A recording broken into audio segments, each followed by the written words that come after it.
Hello everybody, my name is Petr Koutný and today I am going to show another brilliant chess game coming from World Chess Masters 2023.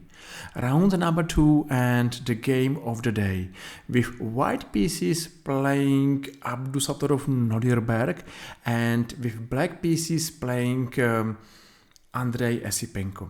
Here exactly white is going to sacrifice his bishop on h7.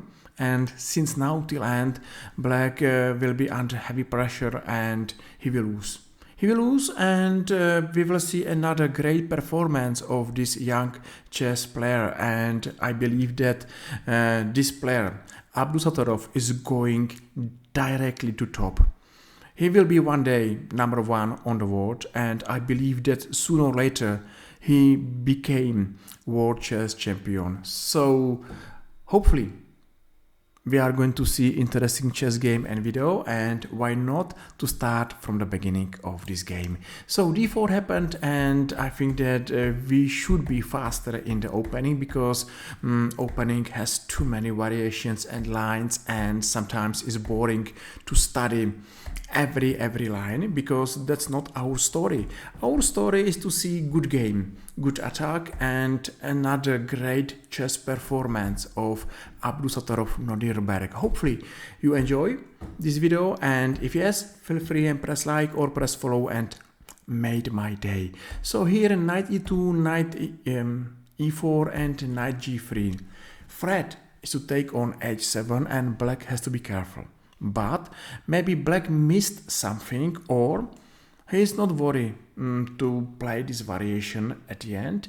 He will be losing, and maybe next time he will be much more careful. Okay, he took on d2 and we know this position. White took it on h7. Black has to take this bishop, because if black is not taking this bishop and say is going to h8, he's losing in every variation. I think that the best way how to play this position is to go queen h5. The threat is of course check on g6 and checkmate on h7. So g6 makes sense, but check on f7 and checkmate on g6, that's a game over. And that's exactly the reason why after this sacrifice, black has to take this piece and will ask white if white is able to win this game or no. Because of course black is piece up. So check on h5 makes sense, and check on f7 of course as well. Check on g6 and knight h5. That's a deadly attack against black's king, and let's watch this position because both white's knights are doing a great job.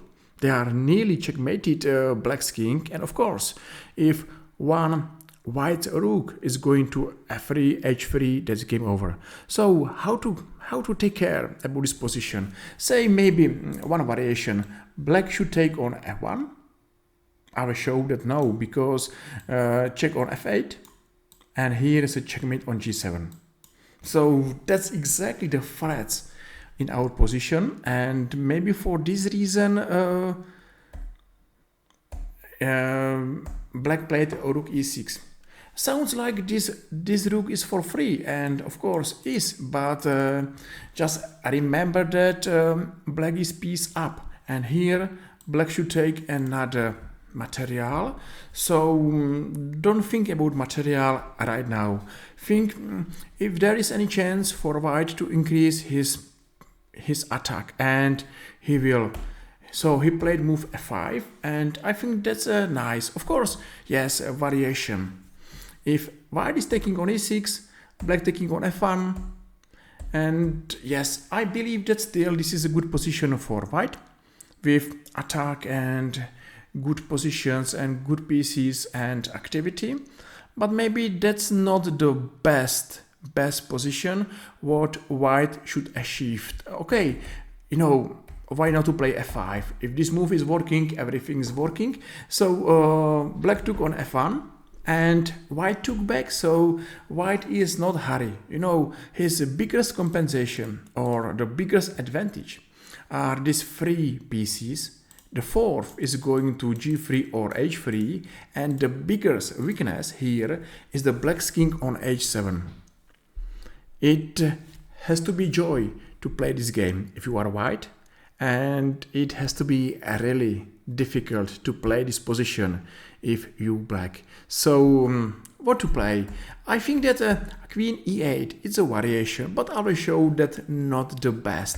Check on f8, on e6, and maybe that's the best way how to play this position. You know, sounds like black is piece up, but even here he will suffer and maybe he's losing as well. Exactly here, of course, he's losing one day because of his fork and because of this super strong pass pawn. But of course, that's another story, and that's not our job to play another game. What we are interesting is exactly here. f5 we remember, and now queen g5.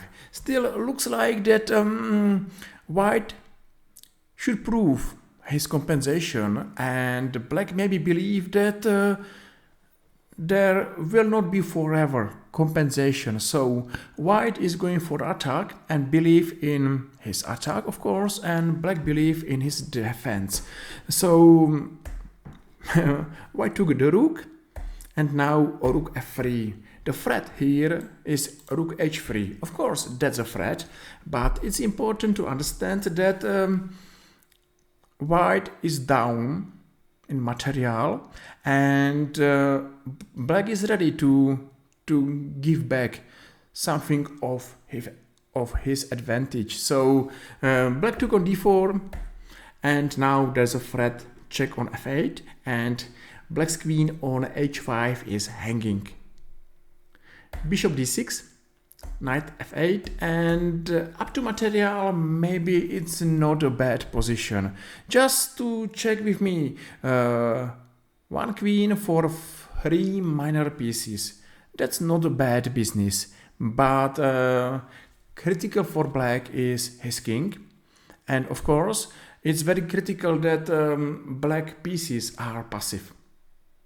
That's exactly the reason why white still has a winning advantage, and why white is winning this game. Even black was fighting, and black was doing his best to save this game.